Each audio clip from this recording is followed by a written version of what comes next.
Hey everybody, good evening. It is another night of 13 Nights of Tiki Frights, an Halloween event presented by the Search for Tiki and sponsored by Scooter. Art of Scooter, he's a fantastic artist who designed our logo. It's good to see everybody popping in. Hey Nonsense Betty. I'm excited to do a couple things tonight. We have a big giveaway, our biggest giveaway yet. We've had the most submissions. But everybody has a bigger chance of winning because we're actually giving away 3 mugs. We're giving away Hitchhiking Ghosts, which are inspired by the Haunted Mansion from Disneyland and Disney World. We're giving away a green one. We're giving away a red one. And we're also giving away the most coveted mug, the blue one. Why is the blue one more coveted? Well, it's a first edition, so it sells for more. And it's also blue, which is a really cool color. And there are less of them. So that's going to be coming towards the end.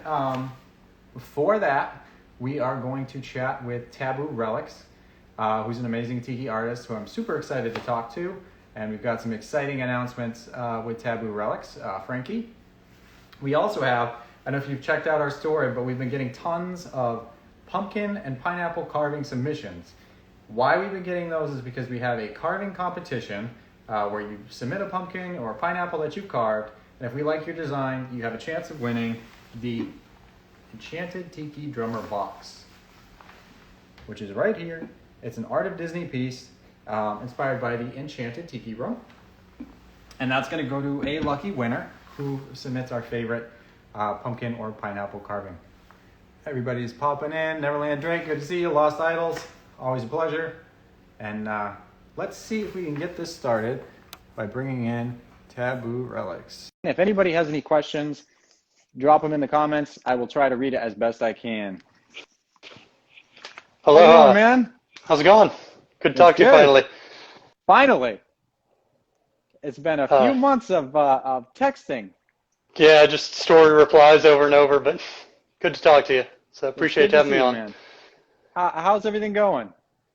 Busy. So thankful. So, yep, another day, another beautiful day in Florida, playing on the patio, making mugs. So I wish I could be out on the patio. It's freezing. Yeah. Yeah, New England is it's probably rough right about now. But with that said, let's start right in because I'm excited to talk to you. I got lots of questions. First things first, I want to show off one of your mugs. This is fantastic. It's a flask, right? It's a flower flask. Sir. Check that out. It's got this like bamboo rim. The glaze on it is fantastic. This was an incredible gift from Taboo Relics, and it's one of the best gifts I have ever received. So I'm super thankful to you. Thank you. Really appreciate it. I really appreciate everything you've done. I wanted to bring up this one because you kind of, before Tiki Mugs, you have a history with flowers. Yeah. Right? And yeah, it's kind of a cool thing. It was a weird kind of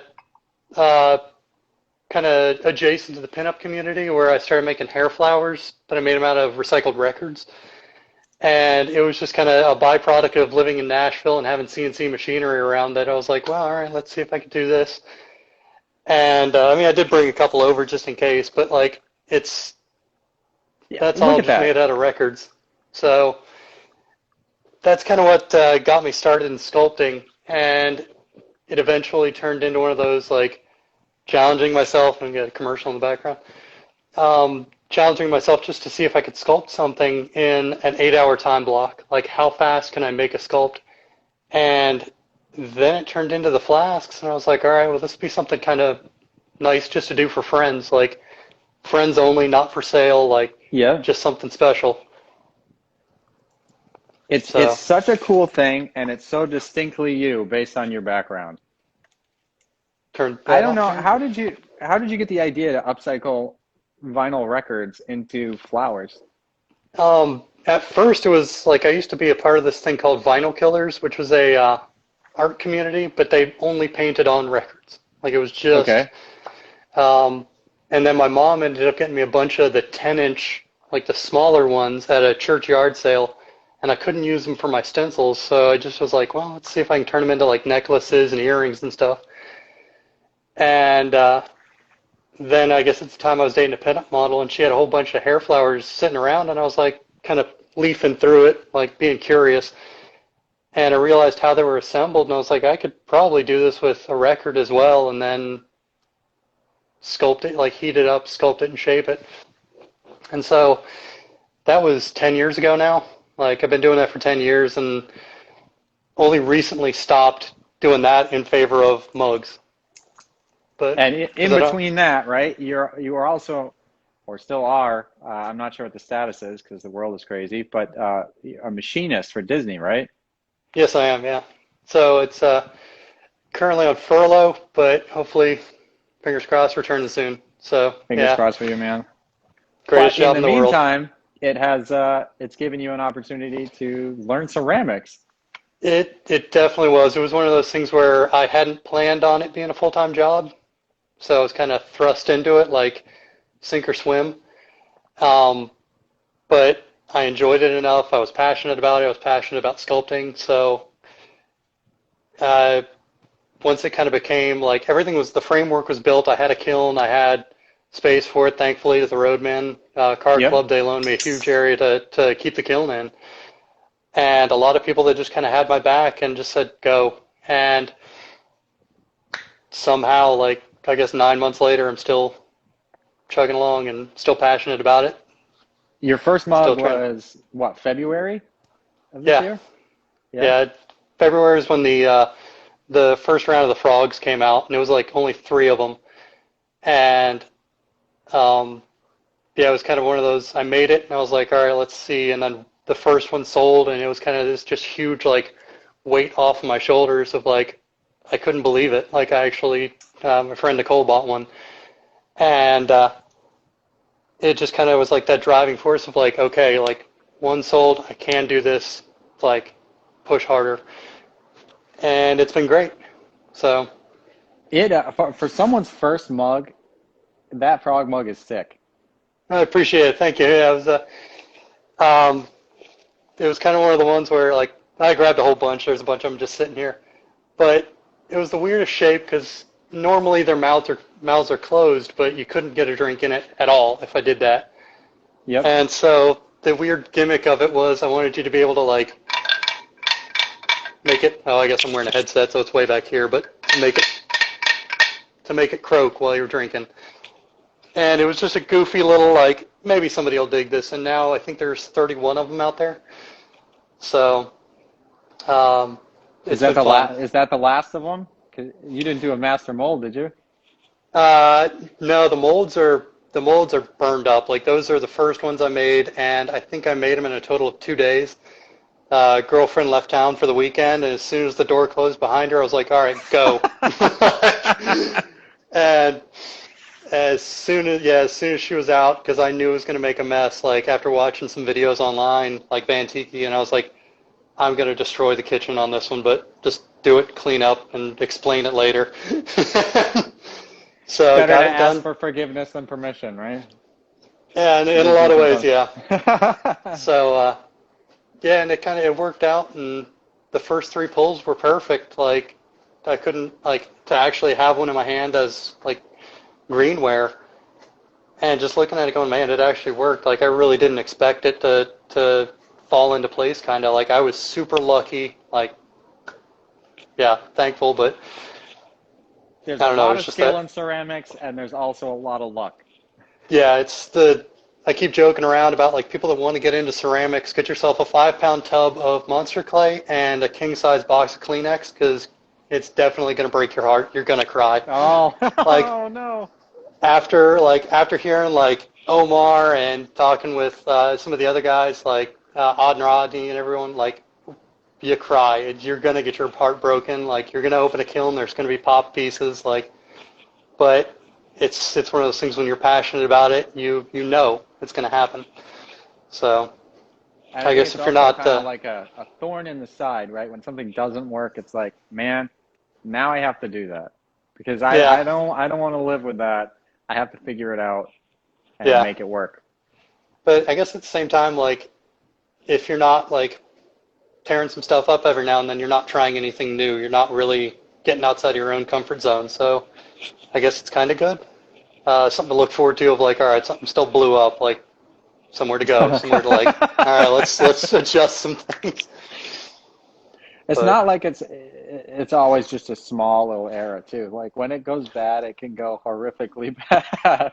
yeah, and of course, like, because I don't have my kiln in my house, it's across town. Um, so I just sit there during the whole fire cycle, like sit next to it, read a book, play on the phone or whatever, and you hear it go off, and it sounds like a shotgun blast, and you're just like, and you see this little tiny puff of smoke come out of the tiny like top porthole, and you're just like, Oh. and of course then you got like 10, 12 hours to wait and see which one it was, and you just kind of, all right, hopefully that was one of the pieces that was like a test piece. It wasn't a paid for like finished piece, but you never know. It is kind of interesting though, so because your kiln is not at your house, No. so it's kind of interesting because it is possible to do ceramics even if you don't have a space for a kiln, because you could Yeah. find someone, or there are ceramic businesses that will actually rent out or loan a kiln. Yeah. That was kind of the thing is like when I cast the first three, I kept looking for like the Orlando the pottery clubs around here, and they were booked up for the next like year, and it was just so far out you couldn't even apply to be a part of the group.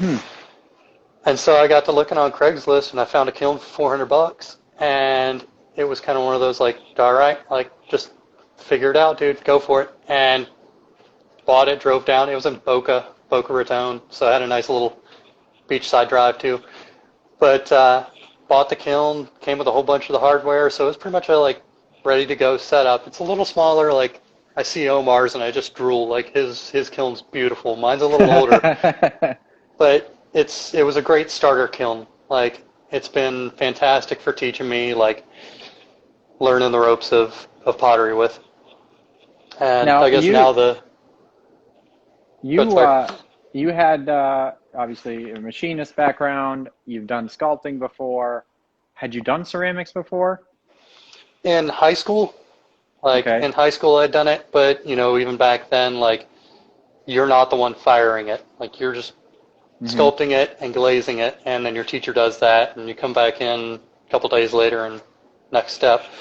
So this is the first time actually like learning the firing process myself, and thankfully like YouTube videos, Van Tiki, Luke from Terrible Tiki, like I can't thank him enough. He has been by my side this whole time. Like really appreciate him kind of coaching me through and talking me through things. So I guess that's the other thing is like Tiki has been such a great community as far as like when you need help, somebody's there to help you. Like nobody wants to see you fail. Like other artists are just like, no, dude, like got your back, help you out. It's been great. So It is total, really good. I think everybody in Tiki, generally speaking, feels that like a win for you is a win for the community overall, because yeah, it doesn't matter how someone gets into Tiki, whether it's your mugs or Disney's mugs or Bantiki's mugs. Once someone gets into Tiki, they're all in. They love yeah, Tiki mugs. They obsess over Tiki mugs, and they want to find other artists. They want to find other mugs, and so it really is. If any artist can bring someone into that community, everyone benefits, and I think yeah. it It creates did a very definitely seem that way. supportive community. Yeah. And I mean, other artists, like you kind of ping ideas back and forth and drive each other, and it's great to see. I enjoyed. So we were talking to Oakwash uh, Yeah, the other day about the turtle mug, because he's like the turtles with Doug. Next thing I know, Lost Idols Company is coming up with a turtle design. It's really yeah, fun because you have this like supportive environment where artists are comfortable like uh, throwing out their ideas and kind of creating a collaborative effort amongst the I community. guess I would almost say like a jam session where it's like, all right, I got this idea, and you just see kind of like, all right, cool, that's a great way of doing this. Didn't think of doing that. Like, I think it's pretty awesome to see Which would people make coming sense together. because behind you have a whole lot of musical instruments. And Yeah, that's another part of you're a man of many talents. With jack of all trades, master of none. Like it's um, goofing around. Like I said, access to heavy machinery definitely helped. And I guess before I started with Disney, I worked for a scenic and animatronics company in Nashville, and the one thing is they nurtured everyone to try something new. They were fantastic about that. And it was like if you had an idea or you had a question, like they would constantly like, all right, here you go. Here's somebody who knows how to do this. Go talk to him for a little bit.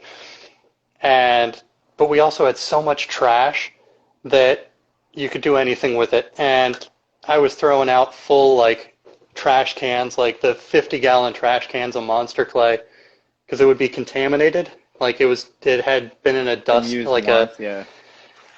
Which like for them, if it was anywhere near urethane foam, it was contaminated. They didn't want anything to do with it. They threw it out. But me, like, I'm pretty sure there's parts of my breakfast in some of my sculpts. Like, it gets used. It's over and over.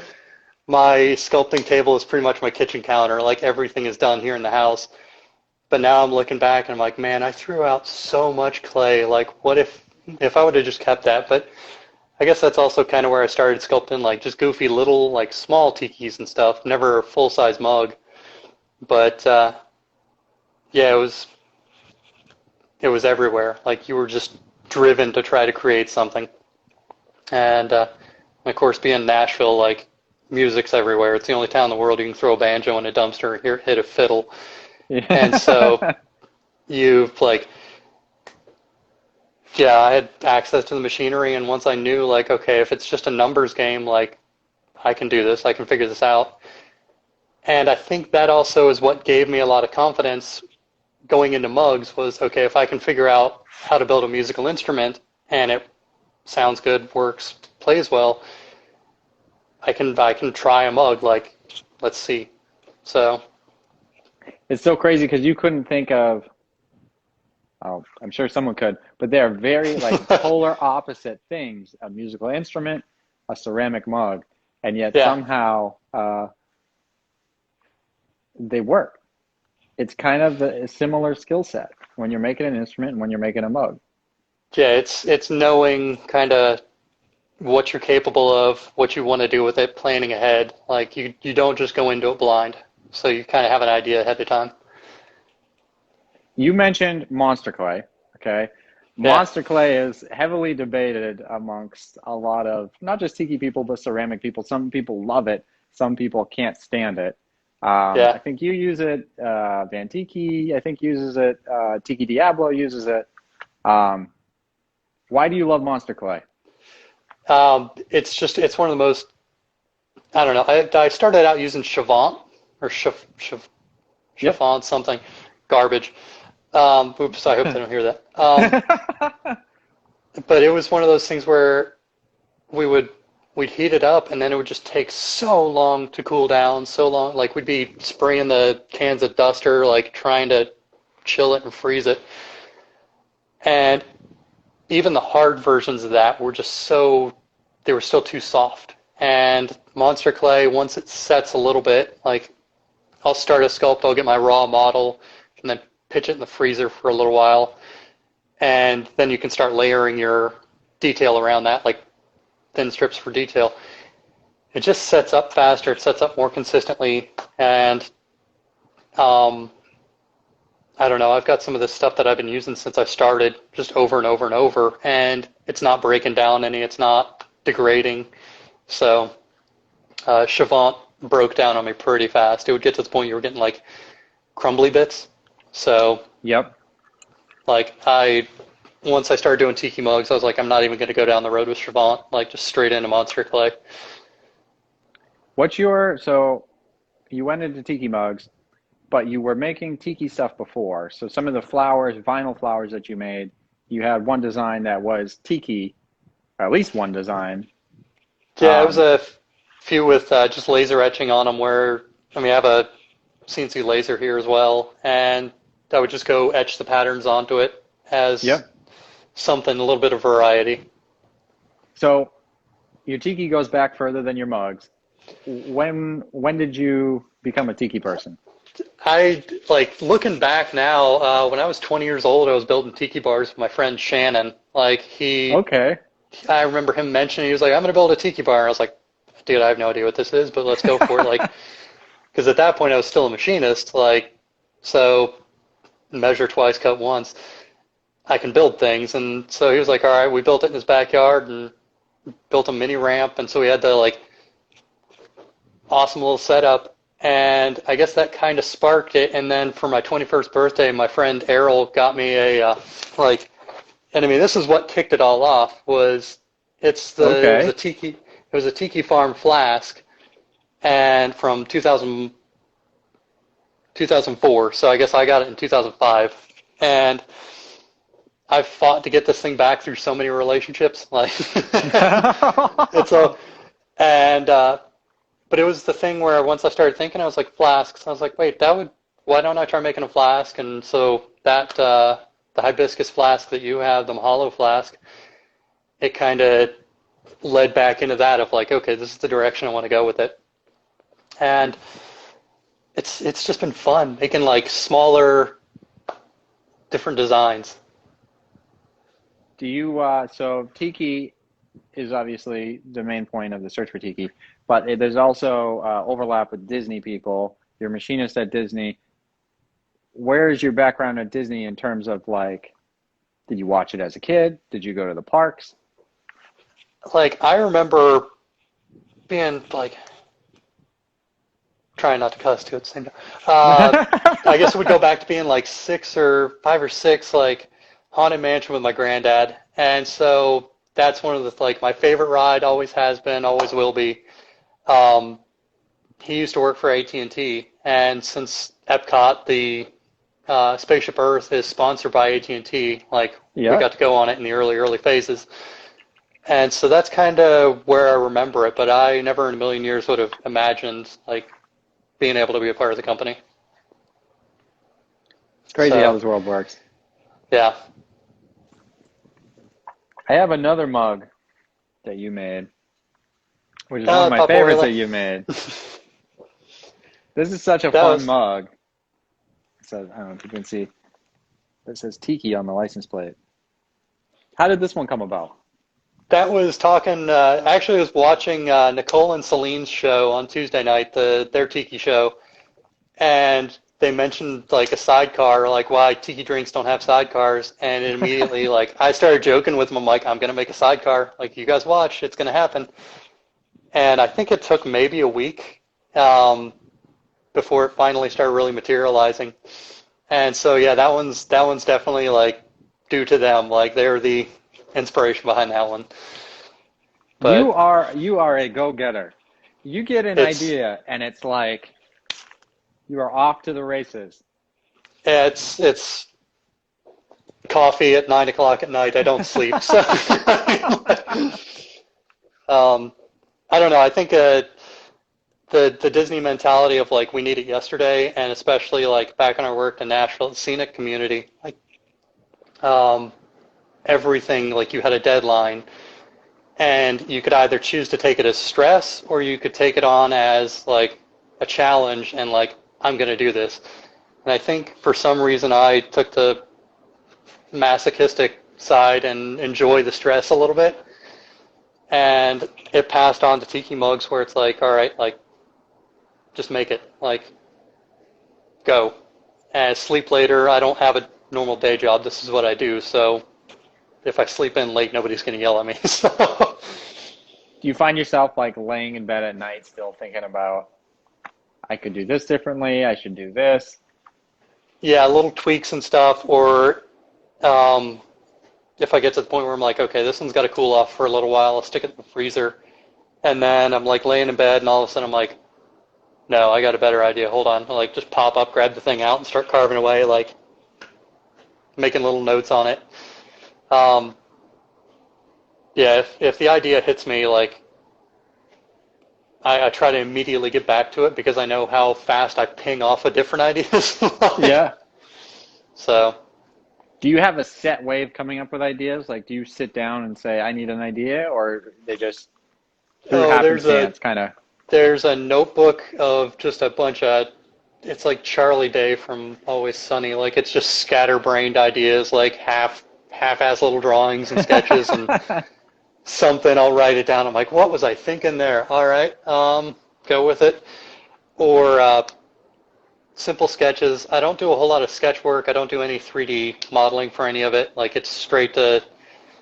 For me, it's actually been easiest just to go straight to clay. Like I can sketch something out. You don't even draw. No, like I'll sketch like a little bit here and there, or if it's like the details for something, like if it's something that I really want to kind of make a note of and flesh out a little bit differently, I'll sketch it out. But no, I go straight to clay. Is there anything you've tried that just hasn't worked? Oh, geez, yeah, good, like plenty. It normally gets melted back down. There's one that I'm not really ready to go full public with it yet. I've tried it a couple times, but the client that I'm looking to present it to is like, it's the one. So I don't want to approach them with something less than dead on perfect. So it's kind of gone through like 3 iterations and getting melted back down a few times. But no, there's been a couple things that were like disasters. There's been a couple things where I've made it, and as soon as it came out of the kiln the first time, I'm like, that's going to be a house mug. That's not going anywhere. And it's one of those things you gotta be ready for that. Like every now and then I see one, I'm like, no, that's not quite perfect. Like I'm only in it like maybe $20 in plaster and a couple pours of clay, so it's easier to not even release it or not go forth with the whole run of 25. And I guess at the same time, that's also kind of where the way I operate things comes in handy, where I don't keep a whole lot of overhead. There's not a bunch of stock just sitting around. It's as it's ordered, then I make it. So there's about 2 to 3 weeks lead time. But it also means that I'm not nearly as stressed to sell pieces. Like, if it sells, awesome. If it doesn't sell, I didn't waste that clay. I can use that clay to make something else. And so, especially with the way getting clay has been up and down, like burst open containers or just long delays on arrivals of shipments, having like a finite amount of it, I don't want to waste it by running something that may not sell. What's your favorite thing that you've done so far? The frog's still going to hold a place in my heart. Like that's because it's the first one. Like it's the one that kind of was like the mental, like getting over the hump thing. But the new purses, I'm really happy with. Like I hadn't seen anybody do a mug with a handle like that or make a purse or anything woven. Like it's got a whole bunch of boxes checked that I don't know, I feel like is really my own style, and so I'm real happy with it. And it's got the flowers. It's got the flowers. Like people love the hibiscus on the Mahalo flask so much. I was like, all right, well, I have to do like something for the public with that. So that's why the same sort of, I wouldn't say like the photorealism side of it, but it definitely like a stylized version of a hibiscus made it onto the purse. So there's still a little bit of flair, but still has that like vintage purse look where it's something that was like an applique or I don't know, I guess if you go to like the Bahamas or whatever, like once you get off the boat, everybody there's selling palm frond purses and like hand woven stitched purses, and I kind of wanted it to be reminiscent of that a little bit. But do you still have any available? I think there's still 6 available, and I'm casting right now. The first 11 have shipped. 12, I got to make a new handle for it because the handles are so fragile when they're greenware. Like before they make that first firing, they're so fragile. And of course, like I'm loading into the kiln and I just watch it drop right down the crack, and I'm like, should have made 14 of them. But so one of those is lacking. But I've now gotten to the point where I just make handles all day. Like as soon as I pull one out of the mold, let it sit for a little while, sun itself and dry out, and then start pouring again. Just to have backups in case I goof up again. Butterfingers. And it's 2 molds, I assume, right? It's 2 different molds. The purse is 1 set of molds, and it's a 6-piece mold, and then the handle's the clamshell. So it's just a 2-piece that has a U-shaped cutout. I pour it in until it squirts out the other side, and then just keep refilling. But yeah, they function. The purses, I pour that, and it dwells for about 70 minutes, and then just to get a good wall thickness on it, knowing that that's going to be one people are going to take out in public versus a normal mug that just sits at your house. This one's going to be like out in the elements, moving around a little more. So I wanted it to be a little more robust. But then the handle, you pour it in, like there's no remnant to pour back out. It stays in, and you just let it solidify. But, you have another mug. Yeah, we got 2 of them that are the new ones. Which are we talking about? Are we talking about yours or the new one that we're the one that you teased on Instagram? Yeah, this is the brand new one. Like you and I had talked about it, and you were asking kind of like how long does it take, and I was like, well, let's see. I'll start one start to finish. And so I guess the first time this one's being shown is the orchid mugs. So it's a 2-faced. A little bit larger, a little bit different, but I hadn't seen anyone do anything like it. It's still floral, so it still has like an element of me to it. But it was just it was something I could kind of make my own. Plus, with them being, there's 30,000 different orchids in nature.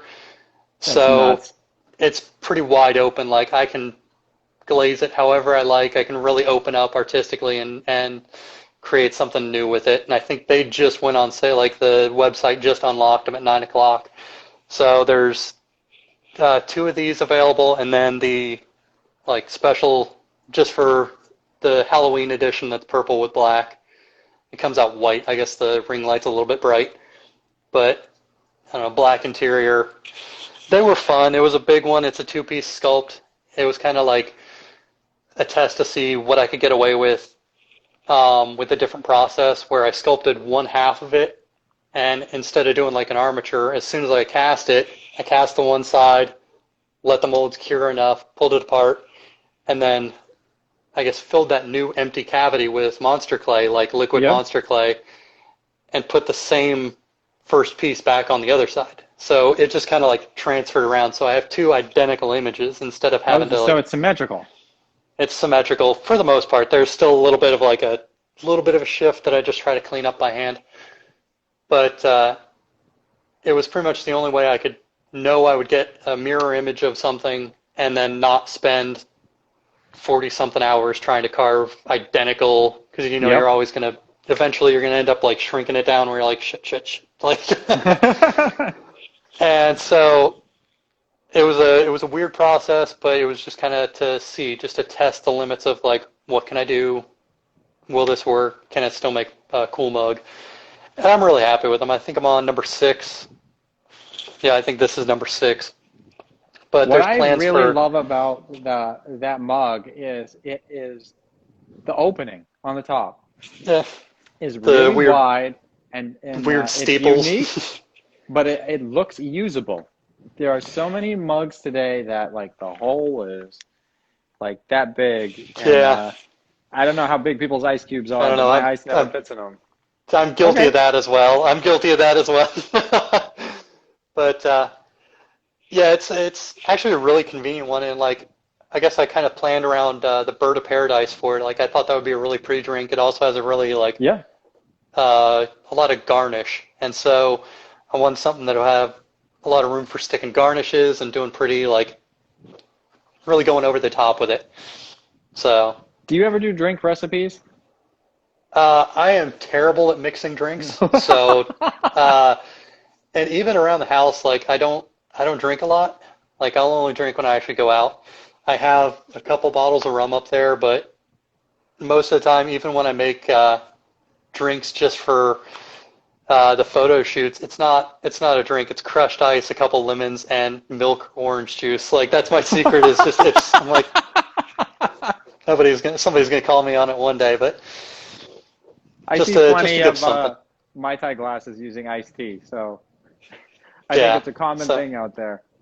Yeah, Like, it's just for looks. It's a prop at this point. We But we tried it. I mean, I'm not a big drink mixer, but we tried it with our yeah, the Naughty Cat bad Mai kitty, Tai glasses. Yeah, or yeah, and Naughty Cat. what I have discovered is the recipe that we send in the Naughty Cat Mai Tai glasses tastes awesome if you use the exact ingredients that we used. But if you Yeah, change out the rum, if you change out the liqueurs, it becomes a train wreck. It's absolutely horrific. yeah. It's such a tightrope of what you can get away with on that. And it's so hard because, like, I mean, I'm in New Hampshire, so what I have at the liquor store is not what you're going to have in Florida, and it's not what people in California are going to have either. So to Yeah, try to come up with something consistent, I don't fault you. I don't fault you at all for not wanting to play that game because it's tough. yeah. And of course, like I said, I'm fueled by coffee, just pure caffeine. So like depressing. So I'm like, all right, now I'll just ramp back up and go again. I mean, I tried to make just in case I got called out on cocktails. I tried to make something. It's just Oh, 151 pineapple juice, some lemon and lime, a little Surfside sip straw. But just in case we wanted a cocktail. well, But cheers. Cheers to that. cheers to that. Yeah. So, but When does your latest mug go on sale? the orchid and the I guess we also did this one too. The special edition Halloween, like number 13 purse that's all black except a little bit of purple. Um, I guess the interior is purple as well. It was just fun. Like, I like doing weird stuff for the 13th one.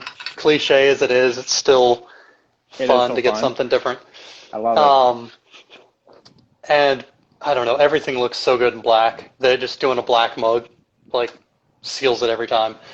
Um, I guess it started as a joke, and then now it's like, no, that's kind of going to be my signature. Is like the 13th one's always a weird little special edition one. So they went on sale. There's one of these. There's the purple orchid, and then two of the other orchids are on sale right now. They just went live on the website at 9 o'clock. So, Nice. um, So if people want to jump this stream to get that, I will not fault them. appreciate it. Um, Mugs. then, yeah, this is the first time that I actually don't have something in raw clay sitting like. Your mug has been the next one that's like 100% focused on it. I'm not trying to start another sculpt in the middle of what you've got going on. Um, but I really don't know which direction I want to go after this. Like, I think I've teamed up with the Tiki lady who she's out in Vegas. Awesome, awesome woman. She makes hair Is that her flowers. Instagram name? The Tiki Lady? I think it's just Tiki Lady. I don't think it's the. Okay. We'll find it in a bit. But we're going to start doing the orchids, and the orchid is going to come with a matching hair flower. So when you order it, like I know it's the mugs I make are a little more feminine, and so part of my background is kind of like adjacent to the whole pinup community. Uh, Amanda says her mug. Yeah, her mug is actually coming up next too. Um, but yeah, we're going to do flowers with those, and she and I have been kind of toying with the idea of the next mug design is going to come out with like matching hair flowers for it, but she and I are going to work a little more closely instead of this one where the mug's coming out and then she's making the flowers for it afterward. We're going to launch them both at the same time, like to really tie the two together so you get something special that's like designed and forethought. So it'll be fun. And I have to say, so we talked with Danielle briefly about it earlier this week, but I actually super like that some of your mugs are leaning more on the feminine side. I get really sad. So on like Facebook, you run an ad or whatever, you put in your demographics. As the ad is finishing, it gives you a report on who was shown the ad, and it's based on who's most likely to click your ads. And every time that we've run an ad for anything, we get the report, and it's like 65% men or higher. And it's just like, makes me so sad. And so it is so fantastic to see someone making mugs that has a little bit more of a feminine side. Yeah, it's one of those things where like I'm not trying to target any particular demographic, but it's something that I like. I mean, like I said, I've got 10 years in doing it now. It's not that it's just a thing. It's part of me. And so I've kind of turned around. I can do like I think in tiki you end up with like the face, what I call the face mugs, where it's a traditional style tiki face, and they either go cartoonish or they go angry. And I guess there's kind of that whole weird pocket where, I mean, Danielle Mann's mugs are absolutely beautiful. Love them. Like she's kind of on the cartoon side. I wanted to go not really like realistic, but definitely Yeah. like just a different direction from the cartoon aspect, and kind of integrate more of the like the vintage style fashion, vintage inspired fashion. And I guess the purse is kind of perfect for that because it's a mug you can actually take with you and carry out. So it's And it's brilliantly executed, dude. I It is appreciate it. Thank you. How do you show this one again? How do you do that glaze for the bamboo styling? The For the glaze on that, I actually underglaze it with the color instead of underglazing it black, and then I go Mm-hmm. back afterward and do the black. Like so, there's been a couple different iterations with that, and I guess going straight for color and bisqueware has worked out the best for me. Um, and then just clear coating over it, like either satin clear coat for some of them or high gloss. Just aerosol, like airbrushing it. I don't use the my compressor's tiny, and I'm putting it to the max anyway, and I'm actually probably pissing my neighbors off. They probably love me. But an airbrush has worked really well, and especially with doing the flowers, like not so much on your flask, but the Plumeria flask is a much smaller one with really small details. Um, I wouldn't be able to really hand brush those details in. Mm-hmm. So, or if I did, they wouldn't get that natural flower growth or gradient. So the airbrush has been fantastic for really being able to blend it and work colors in together. So yeah, that was another suggestion from a friend that was like, dude, just get an airbrush. And I was like, yeah, well, it works. Okay. So you admit they were right? No, Sean was totally right. Thank you, Sean. Yeah, it's like I said, I think most of it was like I thought they were going to be so loud, my neighbors are just going to like lose it, and I was going to get evicted immediately. But it's pretty whisper quiet. It works out real well. Do you have any resources that you've used that have been particularly indispensable in terms of learning how to make mugs? The Van Tiki, the absolute like pinnacle of it. Like I said, Luke from Terrible Tiki, leaned on him a ton. He's been fantastic. Omar and I have talked in the past. Thank you to him. And Jay from Lost Idols. Like, there's so many people like that have been so supportive. Can't thank everyone enough. Like, it's you constantly just like, hey, how'd you do that? And they'll tell you. Like, nobody's been stuck up or pushed you away. It's just like if they got time, they're gonna make time for you. It's been great. So yeah, and I don't think, like we said earlier, I don't think anybody wants to see you fail. Like it's one of those things where a failure between another artist, you see something like that and you feel it with them. You're like, man, dude, I'm sorry. Like somebody shows that picture of the popped kiln and you're like, oh, like Not again. it sucks. Not again. So We've kind of had an ongoing debate, depending on who I talk to throughout the week. Some people love opening the kiln. I think Odd Rodney called it like Christmas morning. And then you have the flip side of Van Tiki, who refuses to open it himself and has someone else open it because he's so scared. Where do you fall on that spectrum? I have to open my kiln pretty frequently because the building I'm in it's a little older building and the wiring is I'm maxing out. Like that first few firings, like I would have to run every 10 minutes back out there and like flip the breaker on, like because it would kick off. And so I'm pushing that building's wiring to the max, and so I do have to kind of peek in there and make sure like all the coils are lit, like, and I know a lot of people are like, dude, you're opening your kiln. I'm like, I gotta, otherwise I could just scrap the entire thing. I don't know. For me, it's exciting. Like, I definitely look forward to like being able to open the kiln and like, as I'm laying the pieces out, I'm like showing them to friends, like sending pictures. I'm like, it worked. Like, because like I said, there's been some harebrained ideas. That scooter, I didn't know if the scooter would work because it's a body first, and then there's a separate mold that's like just a little cup for the just the sidecar itself is just a little tiny shit. I don't even know where it is. And you have to cut a hole in it, so immediately after you open the mold, it's like you're immediately stabbing a hole in a brand new mug, just like, oh God, please don't collapse.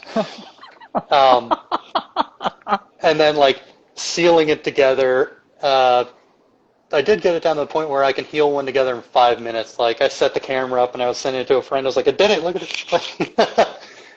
But that one worked. The flasks, or I guess the new purses, they were one that I was really anxious about. I didn't know if they were going to pop. And there's a giant bowl that I've done that I don't even have one here for the Luscious Ladies. That it's a 40-ounce bowl. It's huge. It's absolutely huge. And I think the first like 6 of those blew up. And since they're 10 inches across, when they go off, one blew up, and it blew up so violently it hit the one next to it and blew it up too.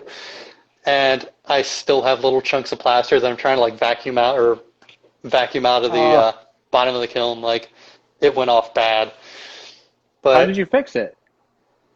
I totally changed the molds. I just started, because the holes, it's a clamshell that was sitting upright, and I would pour everything in from the top. And eventually I was like, okay, this isn't working. Like, rather than scrap the whole mold, I plugged the holes with I plugged both sides of it with Monster Clay, and then poured in plaster back into the vent holes and drilled all new holes. So like completely redid the mold, like, and now it's to the point that I have a few syringes, the big, like, pretty much like comic book style, like huge syringes, and I just keep pumping clay into it, and until it's like squirting out of the other sides, like, then I know, like, okay, it's full, there's no air bubbles. And as it dries, you can see it kind of drain away a little bit, just keep refilling. But I would have totally lost the molds if I didn't do it. So it was kind of like, all right, well, if this doesn't work, what am I really out? Let's try it. Let's try something new. And the changes I made drilling the other holes worked out perfect. So I got one in greenware, but it's like full of purse handles right now, so I don't want to mess with it. But this is probably my naivete, since I've never actually made a mug myself, but I'm sure it's a question that other people have. You make a sculpt out of Monster Clay, then you create a plaster mold of it. Yeah. You can't do it more than once, is my understanding, because the Monster Clay kind of... Oh, no, I mean, the cannons, the cannon mug, like, I'm to the point now that I've used the same Monster Clay body to make 3 of them. You have to clean it up. You got to get a bunch of the raw plaster off of it, but it's worked out fine 3 times now. So okay, so you gotta fix it up a bit. But in theory, you could. Yeah, it's with mine, I've had to go back and re-detail it, because every time you do it, you gotta wipe it down with mineral spirits so that it's smooth and you don't end up with surface impurities, whatever that word is. But yeah, it's gone through a few iterations. I really didn't think that mug was going to take off, and now that's been the one that, like, I can't. There's 8 of them sitting in greenware right now. Like, I can't keep up with orders. Like, I'm always like 2 behind once the order comes in. Like, I think on the website it says, like, there's a back order on this. Like, yeah, you're put into a queue. I hate doing it that way, but I don't buy the urethane. I don't do the whole making 5 different molds. Like, I'm not a big enough operation for that. I don't have anywhere to keep all that. And especially doing it in the house, like, I know that kicks off a huge chemical smell. I don't think I could do that here safely. But I don't know. Like I said, it was one of the ones where I made the first one, and it was small. Like, it's a 7-ounce mug. It's it fits in your hand well. Yep. But as soon as I poured liquid into it, I'm like, nobody's going to want a 7-ounce mug. And just as I was about to dumpster the molds, Hidden Harbor puts out their mini barrels, and they're 6 ounces, and people went nuts. I'm like, maybe mini mugs are where it's at. Like, and I guess people kind of enjoy it. Realistically, most cocktails are like what, 5-6 ounces? Yeah, like, so it's right in that, like, could be mini, could be a normal mug. Yeah. Any bigger, it just wouldn't fit in your hand well, I don't think. When you get like a even when it's a 12-ounce mug or a 16-ounce mug, which I think is pretty standard, most of that is ice. Realistically, most of it is crushed ice. And then you get those monster mugs that are like 40 ounces. It's like, I don't have that kind of endurance. Yeah, my liver, like, does come with an IV afterward, but yeah. Yeah, I think the other secret mug we're kind of hiding off to the side. It's the biggest mug I've made, like. Oh yeah. Like height wise, and I don't know, whenever you're ready. Like. All right. Well, let's talk about it. So, the Search for Tiki. Obviously, we have a logo. It was designed by Scott Burrows, also known as Scooter, and it's a woman holding a purple tiki. Love Scott's artwork to death. Yeah, he also is awesome. Sponsoring 13 Nights of Tiki Frights. He worked on Lilo and Stitch. He's been a Disney guy, and now he's doing his own. He does a lot of like mid-century pop art. Fantastic logo, but it is a little weird. The Search for Tiki logo is a tiki mug that doesn't actually exist, right? So I've been chatting with you for a few months. I love your work. These are fantastic. So I asked you, hey, man, what do you think? Could you turn the Search for Tiki logo into a tiki mug? And I think it was like, I think I went to bed and like the next morning you had a mug. I'm like, dude, how did you do that? It was absolutely nuts. Yeah, it's coffee fueled, but yeah. So I mean, if you're ready, like, yeah, let's see it. Let's see it, man. So the first one's out. Again, thanks to Scooter. The first one doesn't have his logo on the bottom, but the production run for you all has Taboo Relics and Scooter on there. But then the back, since we had the front designed and the back was kind of a mystery, I was like, well, you know, it'd be fun to kind of wing the idea a little bit, and like the little map with a pirate ship and a magnifying glass and a compass, Search for Tiki. What's that other thing there? A little field guide, pith helmets, and then I tried to work in like an arrowhead, but also knowing you're a website, you're web-based, it's the same, it's a like Microsoft mouse pointer. Yeah. Yeah. So it kind of ties it all back in together, but it's a 16-ounce mug, like it feels right, and you were spot on when you told me the dimensions, and you're like, that's how much it's going to come out to, and I was like, wow, bravo. Because my first mug was the 4th edition Krakatoa from Trader Sam's Enchanted Tiki Bar. It made such an impact on me. Obviously, I created the Search for Tiki website, and that's what's inspired me to talk to all of you amazing artists like Taboo Relics. And I think because that mug is like so near and dear to my heart, that I was like, you asked me the dimensions, and I'm like, Krakatoa dimensions. This one, yeah. Here you go. Let me go fill up my Krakatoa mug. I'll tell you how many ounces. Yeah. So it's been a fun one. Like, really excited.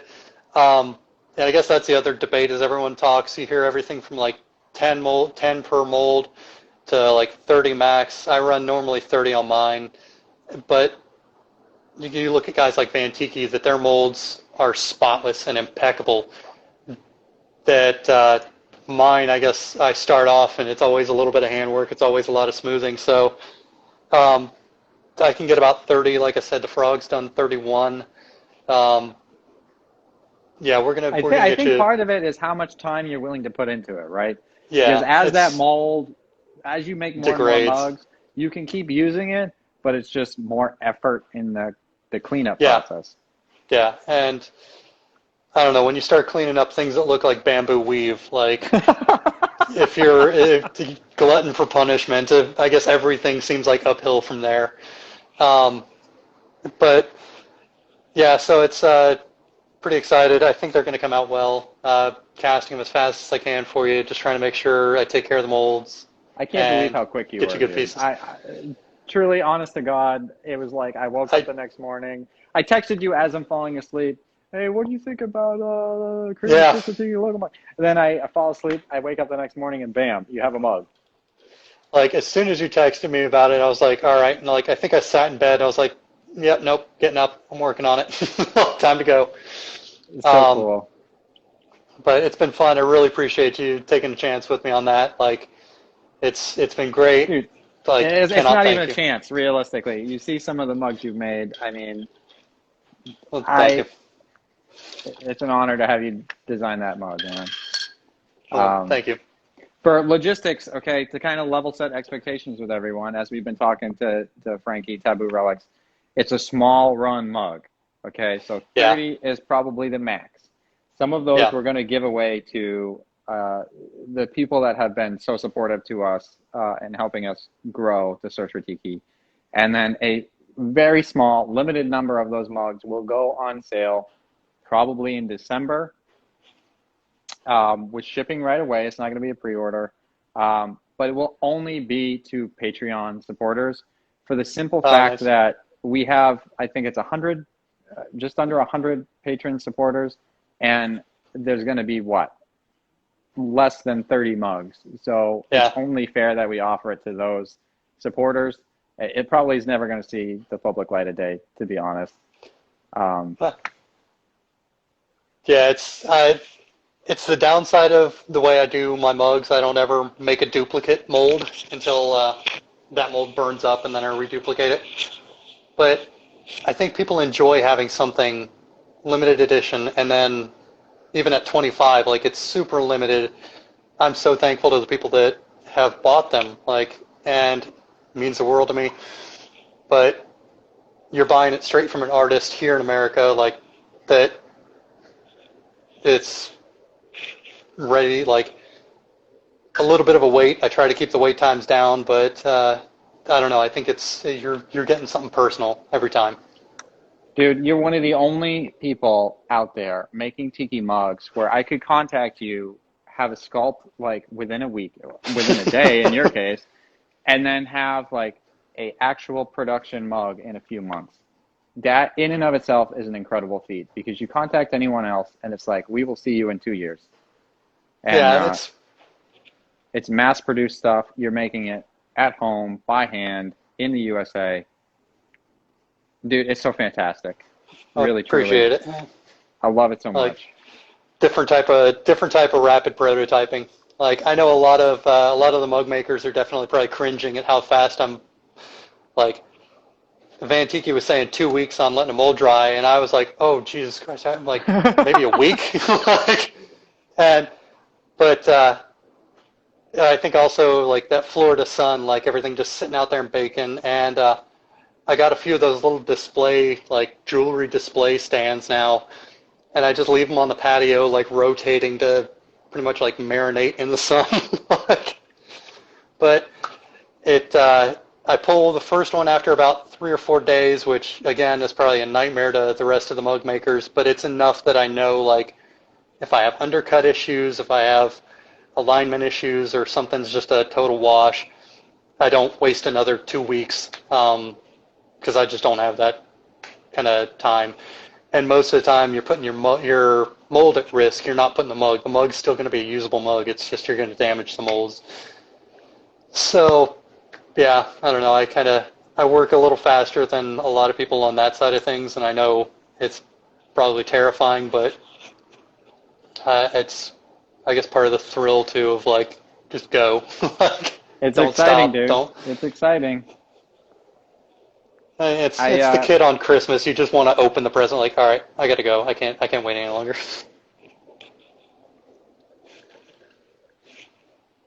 I hate to Yeah, you got to do break your this up. drawing. Go for it. but I haven't quite got the countdown of doom, but when it's not like it gives you a 5 or 10 minute notice. It's like 60 seconds.